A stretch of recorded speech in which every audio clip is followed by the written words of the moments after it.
Assalamualaikum Beraya, ini Guru Gembul, teruntuk untuk Ibu Puan Maharani secara spesial beserta jajaran teman-teman di DPR dan teman-teman di pemerintahan, teman-teman para penegak hukum.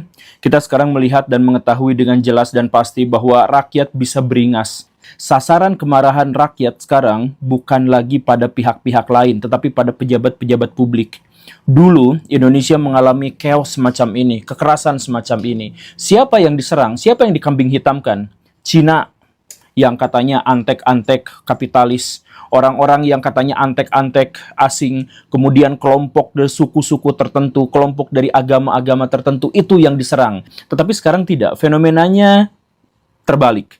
Jadi ketika ada kerusuhan, ketika ada kebingungan, ketika ada chaos, yang diserang itu adalah pejabat-pejabat publik, baik itu di DPR maupun di pemerintahan. Dan tentu saja para penegak hukum.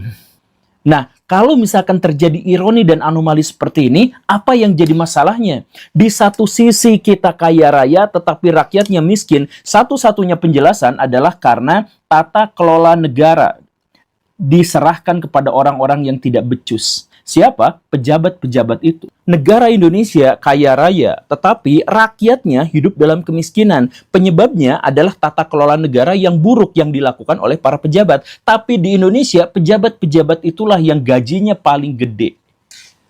Tunjangannya paling gede. Fasilitasnya paling gede. Ada DPR, tidak bisa menyuarakan suara rakyat, tidak bisa menyambung lidah rakyat, tidak bisa mengapresiasi dan menghargai cita-cita rakyat. Mereka hidup teralienasi dari rakyat, tetapi gajinya tinggi, tunjangannya banyak, mobil motor semuanya ditanggung sama negara. Nah, ini kan yang bikin marah sama rakyat Indonesia. Makanya saya tandai, misalkan saya mohon maaf ya, Ibu Puan Maharani. Ibu adalah orang yang paling tinggi posisi dan jabatannya di lembaga paling tinggi di Indonesia, yaitu DPR, perwakilan rakyat. Tapi kompetensinya apa?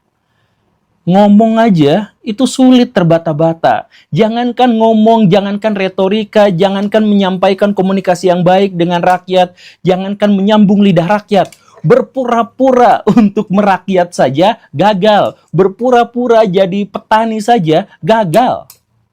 Kompetensinya segitu. Dan kita lihat pejabat-pejabat yang lain, banyak yang kompetensinya itu gak ada. Coba kita lihat, di Indonesia ada begitu banyak orang yang jenis kelaminnya, usianya, sukunya sama dengan Ibu Puan Maharani. Dan mereka ada yang berkompeten di bidang tertentu, ada yang ahli di bidang tertentu.